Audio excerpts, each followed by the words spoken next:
All right, let's plug into a topic that, honestly, we all deal with but probably don't think about too much: the ports on your computer. We're going to go on a little journey from the absolute messy chaos of the past to the super sleek simplicity we're heading towards, all by telling the story of these little connectors. Oh, you know the feeling. Come on, you go to plug something in, and you're just hit with this wall of different shapes and sizes. It feels like you're playing one of those shape sorter games for toddlers, but you're an adult, and it's way more frustrating. What do they all even do? And why on earth are there so many? Well, let's clear up that confusion once and for all. Okay, let's dive right in. At its very core, a port is just a connection point. I want you to think of them kind of like the doors and windows of your computer. They're the physical spots where all the information gets to travel in and out, connecting your machine to literally everything, from your mouse all the way to your monitor. So really, there are two main families of ports. You've got your internal ones, which connect all the guts inside your computer's case, like your hard drive. But for what we're talking about today, we're going to focus on the external ports, the ones we actually see and use every single day. To really understand where we are now, we have to go back in time. We're jumping into the first chapter of our story here, an era where every single job had its own unique port. And let me tell you, this was the golden age of cable chaos. So first up is this serial port. This thing was one of the originals, but man, it was painfully slow. It sent data just one single bit at a time. Imagine trying to text a friend a long story, but you can only send one letter at a time. That's the serial port. Yep, it worked for old school mice and modems, but it was a serious bottleneck. Then, the parallel port came along, and it was a pretty big step up. Instead of sending just one bit at a time, it could send 8 bits, a full byte, all at once. This made it way faster, and for years, it was the absolute undisputed king of printer connections. But it still really only had that one job. And who could forget the PS/2 port? This was actually a pretty clever idea to stop people from mixing up their mouse and keyboard plugs. They were even color-coded, purple for the keyboard, green for the mouse. It was a helpful little solution for sure, but still very limited to just those two essential tools.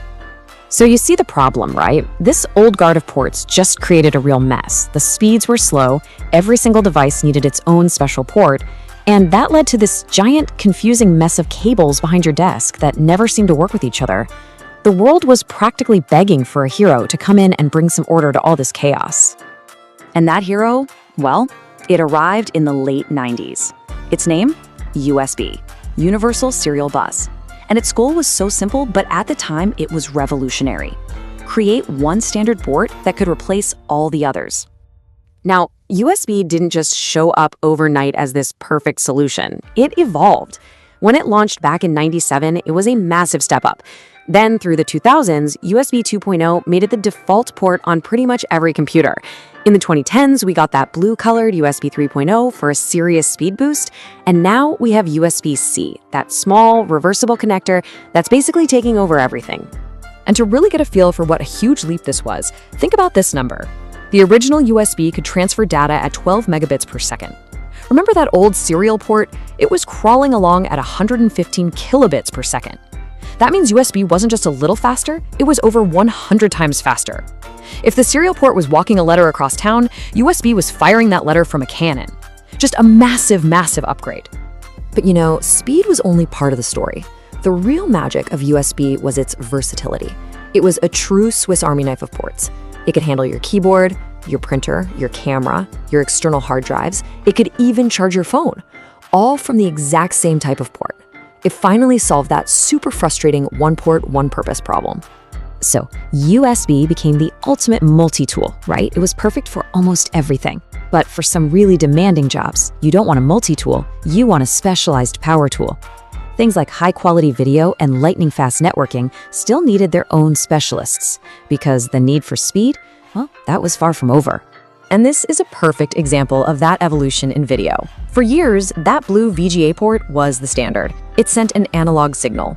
Now, think of analog like a photocopy.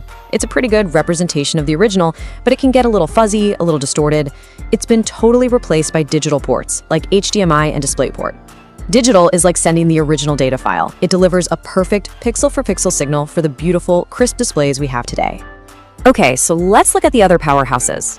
Firewire was a huge favorite in creative fields for how reliable it was with video and audio gear. The Ethernet port, That's the unsung hero that connects us to stable, wired internet at a gigabit per second. And then there's Thunderbolt, an absolute monster. It transfers data at an incredible 40,000 megabits per second. To put that in perspective, that's fast enough to transfer a full-length 4K movie in less than 30 seconds. Insane. So we've seen the chaotic past, and we've seen the specialized present. Where is all of this technology headed? Well, if you look closely, the trend is crystal clear.